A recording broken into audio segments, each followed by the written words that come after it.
Welcome back, everyone. This is Prison Breaking with Paul and Sarah, or Sarah and Paul. We don't know yet. I'm Sarah. And I'm Paul, on screen and off, which is a story in and of itself. Right, same. About the on-screen and off part. I'm not Paul. But you started off as Sarah, right? I mean, the character was named Sarah when you received the script. Yes. From the very beginning, it was Sarah Tancredi. Critical difference, there is no H. Correct. On I remember that. Sarah's name. I was named after the only woman in the Bible that laughed at God. Okay, that Thanks. that is on brand. That is borne out. You are an iconoclast in that way. I am named. Mike am named after someone named Pearl, but that's just my family. And in Prison Break, there was Sorry. Kellerman. Nope. You're backing up. You are Pearl Adelstein? No, I'm Paul Adelstein, but I'm named for Pearl. I'm named after Pearl. That's amazing. It's amazing that somebody father's thought mother. Paul and Pearl. I guess just P. My dad's joke, even though he named me after his mother, Pearl, as Paul, was that he should have named me P. Earl, which would have been Yes. By the way, when I was in high school and thought I was really deep and thought I could write, I decided that my pen name would be S.A. Raw. Again, I know. so good. And by high school, you meant when you were at Dartmouth. Okay. When you were a senior. You mean last year. I meant this week when I pitched my novel to my agent. Yes, that's what I mean. Actually, that's kind of dope. Wait, but I want to hear, but you did not start out as Paul, correct? No, it was just Agent Kellerman and Agent Hale. And then we just picked up, I don't know what episode it was, whenever we used each other's first names with one another. And it was just Danny Paul and Danny. Paul, and it was Danny McCarthy playing Hale and Paul Adelstein playing Kellerman. And so they just went with Danny and Paul, which was kind of funny. Why also, it is, and I don't know, I never asked Scheuring about this, but Kellerman is the name of the Secret Service agent who was driving Kennedy's car. Yeah. Yes. So I never knew if that was a naughty thing or not. Well, I mean, he nods at a few. We were talking earlier during the rewatch about Fibonacci. Fibonacci sequence, yeah. The Fibonacci sequence. By the way, small thing as we're on names, two things. One, I asked them to change Sarah Tancredi to something else because I didn't want to have the same name. And Paul Scheuring goes on this whole deeply manipulative speech about how Sarah is such a noble name and so strong and so powerful. And I was like, okay, I see what you're doing here. And I just wanted to stop. So fine. I'm just going to walk away because I don't want to hear this anymore. And when I saw Agent Hale, Hale is spelled H-A-L-E, which is the Hawaiian word for house, but it's pronounced Hale. So for the first three you thought it was episodes, I thought it was Kellerman and Hale. And then he's not Hawaiian. I heard it and I was like, all right, my bad. Mr. McCarthy is not playing a Pacific Islander. Now that that's sorted out, it's time for the Adelstein Index. This episode is confusingly called episode 101 in our scripts, and I think on the wherever you find it, even though the title of it is Alan.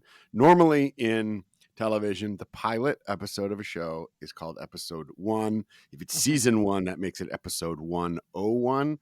For some reason on Prison Break, they went pilot 101. And did we shoot 23 episodes in the first season or 22? I think we shot 22.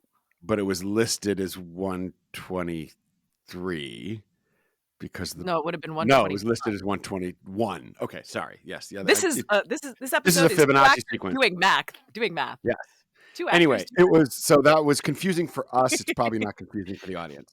Anyway, the episode is titled Allen, Allen, written by Paul Scheuring and directed by Michael Watkins, who was our producing director. A producing director is somebody who directs sometimes a majority of the episodes, but is, even though directors file in and out of television programs, is the director that's always there kind of overseeing the directing that's going on. Mm-hmm. More on Watkins later, possibly. He was a character. We loved him. Okay, quick blurb of this episode, which we just watched, and you guys, it is way more intense than I bananas. It's absolutely remembered. bananas.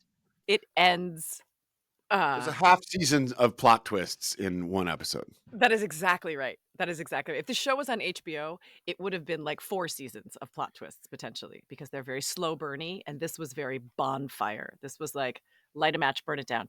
Okay, quick blurb. Trouble is inevitable in the prison when a race riot is imminent. Michael has problems retrieving a screw from the bleachers. Veronica receives a security tape that shows Lincoln shooting Terrence Steadman. This episode actually aired right after the pilot on August 29th, 2005, and according to our sources, had the exact same rating, which means people didn't turn it off after the pilot. I mean, it was people just ran right into this episode after the pilot, which just shows kind of how Very the nice show, was getting its hooks in people. It was up against NFL preseason football still on ABC. The Rams beat the Lions 37-13, and a rerun of 2.5 Men on CBS and a rerun of Las Vegas on NBC. Were you ever on Las Vegas? No, I was not. I did an episode of Las Vegas. Really? Yes. By the way, smart of the scheduling gods to put us up against reruns. Yeah. Because we sort of premiered in the summer. August is instead of in the fall. at that time. End of August was a little early. Yeah. Yeah. I mean, not smart of them to schedule us opposite Hurricane Katrina, but I suppose some things can't be helped. Okay, a couple of cultural notes. It was opening day of the U.S. Tennis Open in New York, and NASA's Mars Reconnaissance Orbiter was on its way to Mars. This is a mission that would eventually prove crucial to advancing Earth's understanding of the red planet. Our show was slightly less impactful from an astronomical perspective. I respectfully disagree. But we can get into that later. And for right now, please listen to the rewatch with us. Here's some highlights from Sarah and my reactions to watching episode 101, Alan, together. And if you want, we'd love for you to watch the whole thing with us, which is in our bonus materials. 3, 2, 1. Play.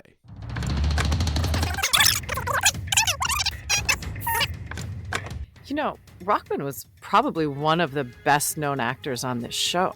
Like, he was coming off of Soul Food. I remember he had like calendars with Really? him on it and stuff. Yeah, he had like merch and stuff. I would like a Rockman calendar.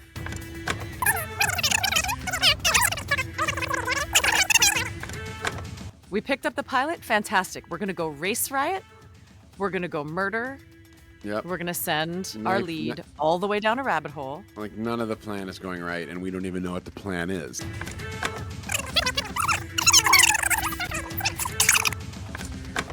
Oh. It's so brutal. I like almost can't watch this. Cannot believe it's network television. It was 9 o'clock. That's why they didn't air this at 8. And with that, we'll be right back. Welcome back, everybody, to Prison Breaking with Sarah and Paul. Okay, so that's our compressed rewatch. We're gonna break it down now. Yeah, let's talk about the cocktail. Let's talk about the device that we see a little bit of in the pilot, which is the tattoo, and how here we really get a sense of how this show is going to work, which is so cool. And I wonder how much of it was pre-designed during the pilot, which is that each thing on his body, each little detail of the tattoo, for in this instance, Alan, which is a piece of writing on his arm, which is backwards, which he has to show in a mirror, which says Alan Schweitzer and a number. And the audience has no idea what it means. Only Michael knows what it means. And we see throughout the episode him doing various things, unscrewing a thing with the quarter. And this screw is very important to him. We're not exactly sure why. We kind of get little hints. And then all these obstacles all these obstacles are thrown in his way. Teabag takes it away. He has to get it during the riot. The audience is rooting for Michael to figure something out that they have no idea what it means. Yes. And it's such a cool device. And you don't really learn it until the very end, almost before the very end. Well, and from what I remember, during the pilot, they had not worked out all of these individual Is that right?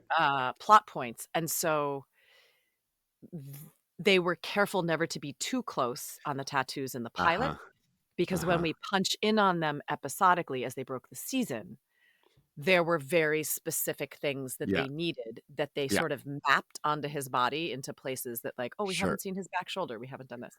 Yeah, yeah. As Um as as two people that have been in writers' rooms, I imagine at some point people's ears just started bleeding, and they Yeah, said, "Okay, we actually have to just move on and start telling stories about humans, because if I do any more research on tattoos. I'm gonna lose my screws and mind. piping systems and how to break out of a prison, I'm gonna go mad." But they did an incredible job of it, in my They did opinion. an incredible job, but, like, I'd be willing to bet that the Christina Rose tattoo doesn't appear anywhere in season 1 because that was a season 2 plot point, Right, and, right, right. like, there's only so they did a brilliant job, but there's only so far ahead that you can lay the Sure, track, sure. with the train barreling down on you. So, with that said, let's talk about the ending.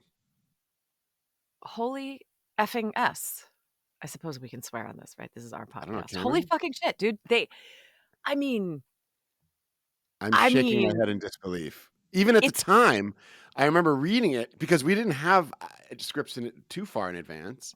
And it's network television. He puts the shears on his toe and it goes bum bum and it cuts to black, and you're going to come back and he's going to be limping. And then it's going to be, I will cut you. I'll do it next time, fish. Except, even even as a series, a season finale, that would correct. have been a big moment. But what I really remember happened? in Game Tell of the people what Thrones, happened. which is, Oh, he cuts his toes off. he cuts his toes off. He cuts his 2 left Oh, toes off. My left foot is the subtitle of this episode, his pinky toe and his fourth toe. which is a ring toe? It's not a ring toe. Surely not. You don't you don't wear toes. You don't wear rings on your toes. So Don't be silly. romantic. No. Um, I have a friend with a toe ring. It's very upsetting. yeah, that's a very sort of 80s. Correct. I screamed. I forgot all Yeah. about it, I'll be honest. I Yeah. mean, I remembered it happened, but I thought it was much later in the Yeah. episode It's a following a huge giant thing. race riot set piece. Like, it's not like it was a mellow episode that ended. So, what I remember from shooting that episode, I only had a couple scenes in it, It was more than is me. that I was called that I shot a thing in the car. I shot a thing in the one of the downtown office buildings in Chicago, and I'm confronting the lawyer that gave Veronica the tape. Mhm. And then I got called out to Joliet, to Fox River, which I didn't shoot at Fox River Oh. because my character was never there.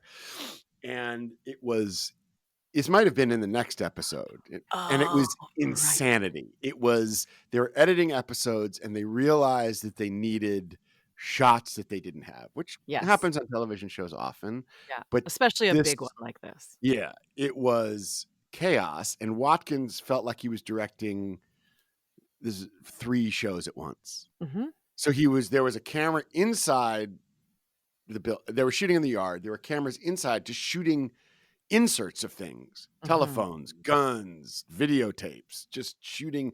And he Yeah, brought me the in insert there. unit was like a Yeah. thing. But it wasn't even, they didn't have an insert unit yet, really, because that didn't really happen until season Oh, 2 in interesting. Yeah, that's Dallas. true. That's true. And he was setting me up. There's a scene where I confront that guy, as I just said, but there's a shot of me holding up my Secret Service badge, Mhm. and somebody somewhere decided this guy needs to identify himself, or we need some kind of power dynamic. So we didn't shoot that on the day. Badges, we don't need So, no stinking badges. correct. And Mhm. so they just set up a camera against a wall, and they made it super blurry. So I just hold it up again. But somebody from the yard was screaming at Watkins, screaming at him. And so That's a bold move. it was just a camera operator. There was no DP. There was nothing. And Watkins just turns to me and goes, just hold your badge up and shoot it. You just say cut in action. You just say action and cut, whatever. He just runs out. Was that the And first thing you ever directed? yes. So me and the camera, so I have the slate. Like me and the Amazing. camera operator are like, how does it look? I'm like framing it. He's like showing me the thing. Oh my I like god. do the slate and I hold it up. We did it like 5 times. And I was like, and that's what they use. And And they I was then like, used it in this everything. can't be happening. But that's There was a lot of that. chaos. There was chaos at that moment, not all the time, but No, but sometimes. season 1 of a network show, Yeah, yeah, especially then, there was a lot of chaos, and partly because they had shot this extraordinary pilot over, what, 21, 25 days? Like, yeah. back then, Something pilots took huge. the better part of a month, and they're trying to condense it into 8 days. Yeah. and they had 3 times the amount of money, and I Oh, also remember one of the things that was going on that day, Sarah, was, and we yes. did mention this briefly during the rewatch, is that when you look at the yard, it wouldn't have been yet, but when we shot the pilot, it was very cold. Okay, wait. I want to back up to something before we go Okay. on to this because you're totally right about that. But I have my scripts here. And Uh-huh. as we were talking, since you and I have both directed episodic, made me think 8 days. Guess how many pages episode 2 is? Because, dear audience, this is a network show, which means you have 42 minutes and some odd seconds to air the show. You can't go over because they Yeah. use that time for advertising, and that's what pays for the show. So, unlike streaming services, when you direct on a network show, you deliver, or well, you deliver what you deliver, but they deliver to the network a 42-minute and a little bit of a show. And that is usually works out to about a 45-page episode, which you can shoot usually in 8 days. 45. I thought it was like 53, but okay, go on. Well, you work on fast I was talking on shows. and I worked You on were at Shondaland, Shondaland. correct. Yeah. Yeah. So we would get up to 60, but we were talking real fast. Okay, because this episode is 62 pages. I have the canary Wow. pages for me right here in front of me. Canary And is the color, by the way, which also means lots of rewrites. production Tons draft, and blue tons of them. draft, pink draft, full canary revision. No, so Uh, not that many. I was, yeah, I guess just yellow. Yeah. it's that's synonyms. But you know what? I'd be curious someday to find out is how much of what we shot made it onto the screen, Right. and how much had Also, to be on the cutting room floor for time. also, yeah, because 62 pages is a lot. And some of that was just, like interior race riot, which doesn't take up a lot of, which Right, doesn't take up a right. lot, the old Gone with the Wind joke, right? Which is, it's like, we can't possibly shoot this. Why? It's a quarter page. Yeah, but it says Atlanta Rome burns. burns. Oh, Yeah. I heard it. Rome burns. Yeah, exactly. Yeah. Okay. Rome Um, burns. Yeah. Whatever. Yeah. um. Okay, so that's a little bit of sort of directing geekery. You very rightly pointed out that we shot the pilot in December, and we And shot it was, you could see their episode 1. breath on the yard. Michael was supposed to be in short sleeves. Yep, they And all had on like jackets yeah, and yeah, yeah. And it was cold on the yard. And it all supposed to take place in only 30 days or something. very, I mean, very, very. doesn't he go in like, it's not September 11th, is it? Because isn't it the date of execution? I remember being circled on a calendar. It's like Oh, October it's 30. And he you know like what? goes and it's like, I have 30 days, Veronica. I have 30 days. It's like, or That's right. 60. It was tight. It was And so very tight.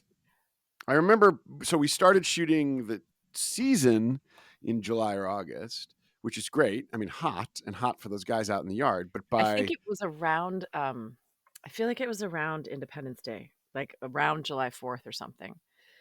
Uh Yeah, super hot. In fact, I have a line coming up. I don't. Sarah, without an H, has a line in an episode coming up where I say hottest April on record because they were trying to it's account for the April. fact that it was too hot for us to wear Oh, yeah. uh, even like long sleeves. So, in Chicago, we started shooting in summer. By the middle of September or October, it's quite cold. Mhm. And by November, it's real Snowing. cold.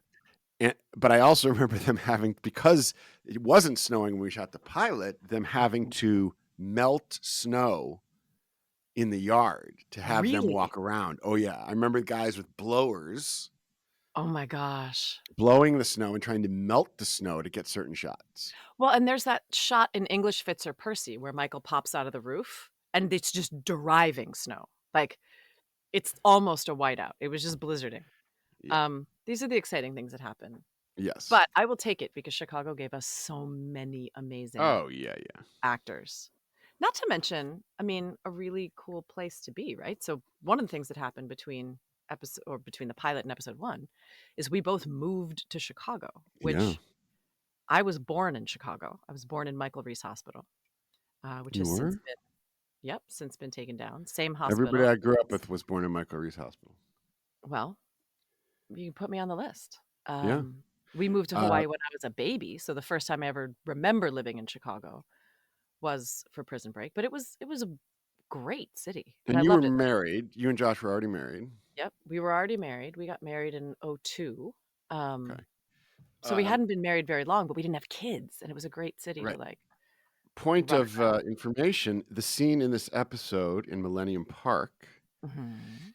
I was born right to the left of where there's a shot of me and Danny and I'm eating a hot dog. I was born at That's 30 cool. North Michigan Avenue, which was in a doctor's office, which is a whole different Oh. story, but Oh, literally right on that corner, like on the, I don't know, whatever floor. But that's yeah, right, amazing. right there. And Millennium Um, Park was new. like brand new. I had never seen the bean Yep. and that The bean! and that the you see the Like the huge picture of faces. people's faces. I'd never seen it before that day. Yeah. And I remember, coming home from work one day, and Barack Obama had just given a speech in Millennium Park, and my husband came home and he's like, "I just heard one of the most extraordinary Huh. speeches What ever." year was it? 2004 or 5? He was That would have been 2005. yeah, He was the junior senator from Illinois. right. And Just in fact, backing up during the pilot, because they put us up at the Harrods, no, not the Harrods, no.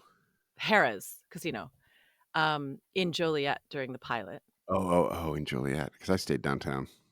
I stayed downtown when I wasn't shooting, but the night that, like, I had one overnight in Harrah's. Wentworth and I went out to dinner to try and be like, "Hi, who are you? We're gonna work together." Had a lovely dinner. We're walking back to the hotel, and we pass a storefront that had been a campaign headquarters, and there are all of these Barack Obama signs, That would have been like, for state senate. Yeah. on the ground. That would have been 2004, and so Yeah. it would have He was just. running for senate. Yeah. And I remember we walked by and we went, "Barack Obama. God bless that guy. There's no Yeah, future in politics with a name like no chance. that." Yeah, like no chance. Didn't even know about the Hussein part. So what Mhm. we're saying here is I don't know anything. Um, but Chicago was cool. You were living, we talked about this last time. You were living with In your Wicker brother. Park. I lived I with was my living in brother Wicker Park. It was a great city to live in. And because you and I who didn't work that much, we we had a chance to, like, really get to know yeah. the city and hang out. Yeah, well, I knew it was nice for me. I got to see all my friends. I got to start playing music with the bands I'd been in Chicago, and it was quite a year. And I had just uh, was dating the person that I eventually married, and she hadn't spent much time in Chicago or met my friends and family really, so she could Oh, come, and cool. it was great. It was really nice, and I loved getting to work all over the city like I did, downtown, and They showed off Chicago yeah, they beautifully showed off Chicago really well. with you. I mean, I was not in those No, scenes. you were in a Well, I was in a one room. yeah, But like okay, quite literally. so quite literally, except for the riots and, like, periodically walking around the yard, but 90% of my work season 1 was in the infirmary. And Um, where was that infirmary? Was that built at no, uh it it wasn't was a in Joliet. stage? It was It a was in Joliet. real infirmary type place. Yeah, it was the actual infirmary wing, and they because it had been a working prison, if you accidentally closed a door, none of them opened from the inside. They automatically locked you in. Oh And wow. so a couple of times Wentworth and I got locked in. We'd, like, go run lines down the hall, and we'd hear them calling for us, Oh. and, we'd be like, "Oh, they'll get us eventually," and someone would finally knock on the door. They'd be like, "Why didn't you come?" I was like, "'Cause it's a prison, dude, and we've been locked in this here room together for the last 20 minutes." Did we talk about the Gacy part of this yet? N- Oh, the John Wayne Gacy? He was housed there. Do we save that for the Yeah, for execution maybe episode? yeah, because I remember Dominic wanted to use that cell. There was a whole thing Yeah. about that. That was yeah. That was dark. We're, we're both kind of going. Yeah, maybe we save that. Yeah, maybe we save that. Okay, there's a couple of things I wanna talk about the badge story, which we got to, Pugnac, Yep. uh, the tank top, and you wanted to talk about a black eye. That's what I wrote down for my recap. Okay. I think Pugnac is pretty quick, which is just a joke of distilling pugs into a liqueur of some kind. Yeah. I mean, Okay. okay, so we're rewatching. So as we're rewatching, we keep hearing the word Pugnac, Pugnac, Pugnac. And we decided that it should be a cocktail because it sounds like something that a a small, squish-faced, compact dog would consume. This sounded much better in my head. Consume or serve? Yeah, I don't. Or Yeah. inspired by. A So pug inspired by. let's challenge our listenership, all 12 of them, to design either A draw a picture cocktail or a of mocktail? or a mocktail or cocktail. What would be in a Pugnac that would Mhm. be Prison Break Themed. themed cocktail? And Okay, it I'm maybe if we thinking find a good one, we can use that for our drinking game. ooh, or we can at I've least always try wanted to vomit on a podcast. it.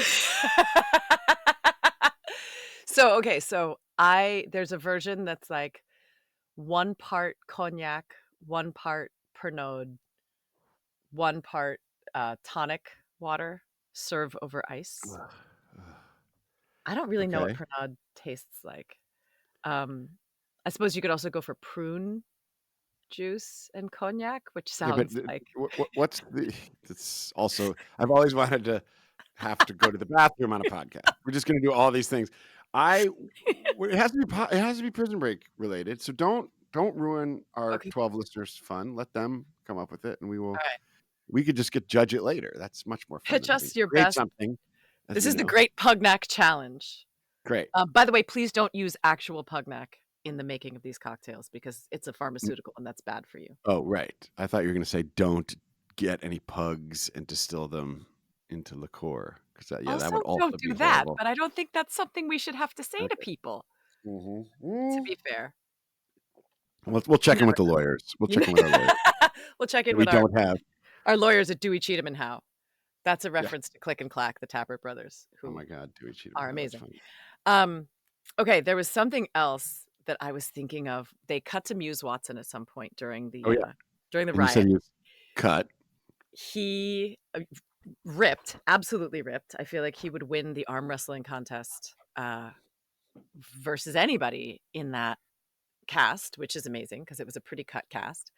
Um, Muse, okay, so here's the thing about Muse. He has such a gentle soul and he was this old cowboy. I remember talking to him once about being afraid to ride horses. And because I'd been on a horse that had taken off with me when I was 8 and I'd never gotten back on.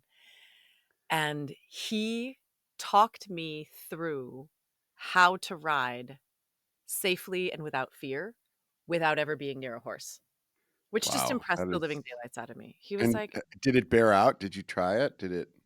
"I've never been Are on a you on a horse." horse right now? Clop, clop, Comfortably, clop, clop, clop, clop, comfortably on a clop. horse right now. I need my Eh, 2 coconut shells. That's very It was so generous of sweet. him. Yeah. It was so sweet. So this this is kind of dumb, but I had, a lot of our Chicago crew were very sort of salty, and Yeah. I remember talking in the hair and makeup trailer one day. I came in a men's tank top undershirt because it was super hot, and I am ashamed to say that the only way I ever knew what to call that was it was a wife beater.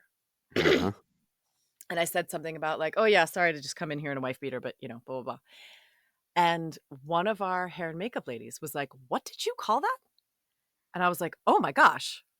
That's something I just received and I did not Yep. ever think about it. I'm so sorry. What do you call it?" And she goes, "A dago tea." A dago tea, which is like, And I was like, "Wait. wait, I wait, mean, wait, wait, wait." I remember making the transition. That's a weird term to use, but I remember stopping saying wife beater and starting to say dago tea before I even knew what that meant. It took me a minute until I was like, right, fair enough. That's a racial slur. Great. Or an ethnic Yes. slur, I suppose. Ethnic stereotype. Yes. So that's what life was like behind the But scenes. people still don't, people in wardrobe departments still do not say tank top. Well, because Because it's a particular thing, because it's ribbed and the da da da yeah, da. it's an undershirt situation. Undershirt. That's good too. But an undershirt, I feel like, is a V-neck and But sleeved. isn't there a T word for it? Because it's not T, but like, isn't there a letter that it looks like an A shirt? Top. I don't know.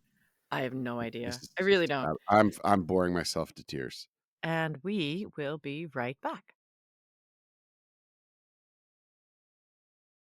Welcome back, everybody, to Prison Breaking with Sarah and Paul.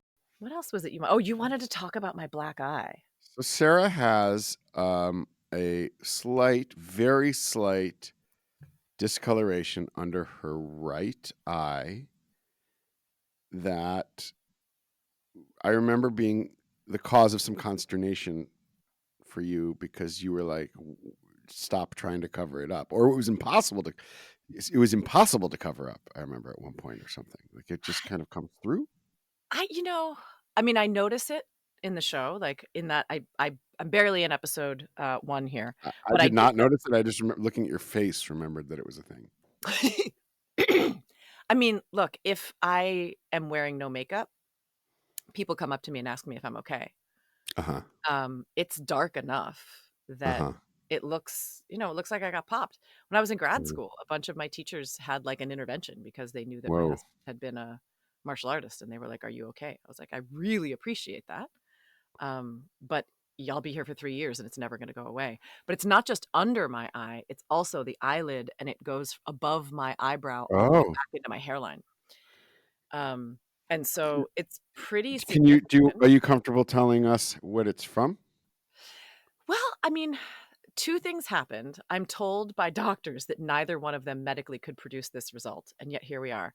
The first is that when I was in high school, I got kicked in the head with a soccer ball on that Okay. spot, and the ball was kicked by Nadine Wong, who was, like, a junior champion soccer player. She was amazing. Um, and it was totally my fault. I was sitting on the sidelines because 'cause I'm not an athlete, and I was not paying attention to the game, and Uh-huh. the ball flew off sides and hit me. It was my fault, not hers. Um, and I got a bruise, and then because it was Hawaii and it was the 90s and I didn't wear sunscreen, I'm told that sometimes a bruise on your face can just kind of get, like, Ah. branded on by the sun. Huh. Um, and then a few years later, I was on tour. You can make fun of this. It's fine. With the Glee Club, of my college, and I was standing in front of, Grand Central Station, Uh-huh. my first time in New York City, on my own, and I thought I looked both ways, and I must not have because I stepped off the curb and I got hit by one of those motorized, messenger bikes, Oh God. and I went flying, and I landed on the ground, and I hit my head, and I skidded so far that I remember this is back when you wore not you, but wore pantyhose to perform, and the Wow. pantyhose fused to my hip. Oh my goodness. And I was totally in shock. So those are the 2 times I've hit that part of my head. Um, yeah, but in every show I'm in, Yeah, they cover it's a it up. thing. On Walking Yeah. Dead, I had bangs. Uh-huh. Makeup's gotten better, Uh-huh. but yeah, it was a thing. It was a thing. I'm wondering, I mean, I'm kind of curious about this music that you were playing with your band in Chicago. Oh, we don't have to talk about that. I mean, we Okay. can eventually because we can talk about we played a Halloween show. A group of us played a Halloween show as the Poncy Lads, which is a kind of comedic, insane, Amazing. fake mustached sailor suits, playing covers like a mashup of Games Without Frontiers into Honky Cat and Closer by 9 Inch Nails into the Sopranos theme, kind of Wow. insanity for a Halloween show that was jammed.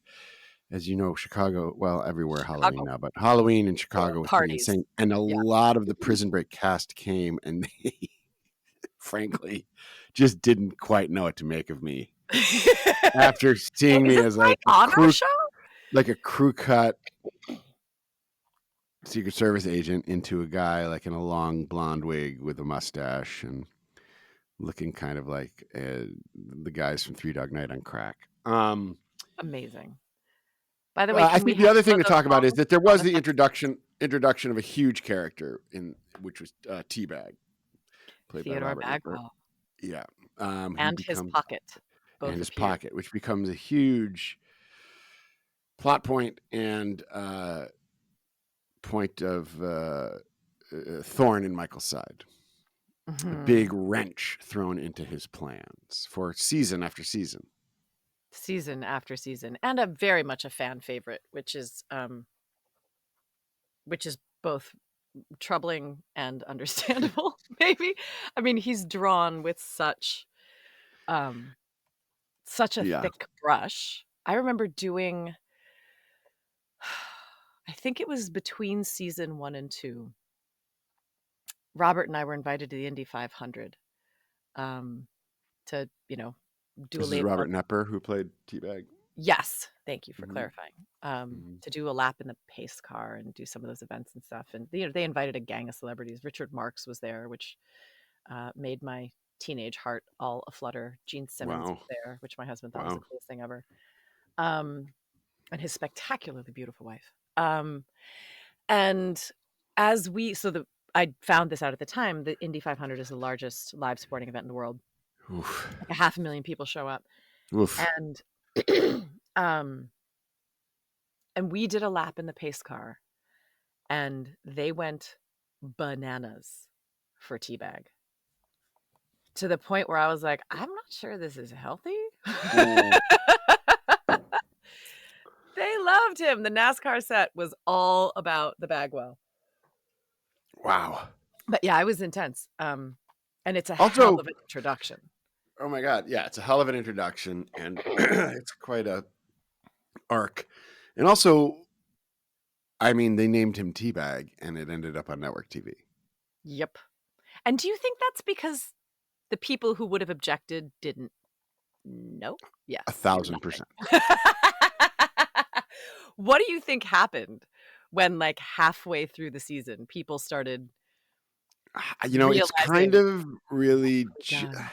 I don't know if they would have realized it quite even that early, unless they were really on monitoring it wasn't social media yet. Obviously there was an Right. active internet community around this, but There wasn't social media, though. it wasn't social media. That's important to. Because I remember Television Without Pity in season 2, which we can really start talking about Yeah. later. Was The that kind season of 2? It wasn't season 1? That's when I became aware of it. That's when Wentworth sent me some links to check it out. He did monitor that quite closely. He did at times.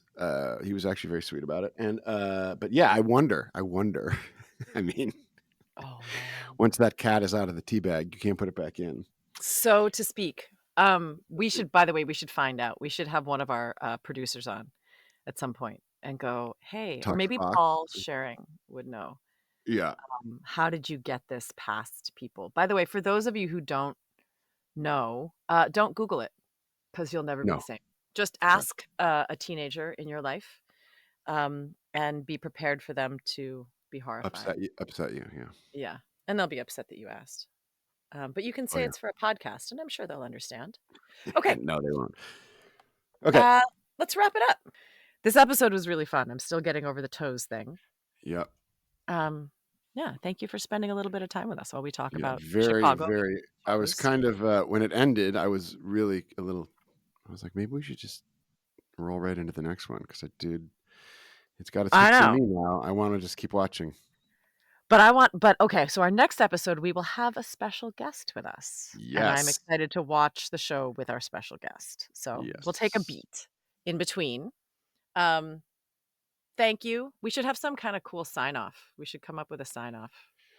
I don't even know if that's the music. Dun, dun, dun, dun, dun, dun, dun. Maybe we'll just say, stay out of prison, kids. These aren't good sign offs. Yeah, stay out of prison. And if you go to prison, make sure you get those tattoos before you go. That's all we have to say. And exonerate yourself. Bye. Bye.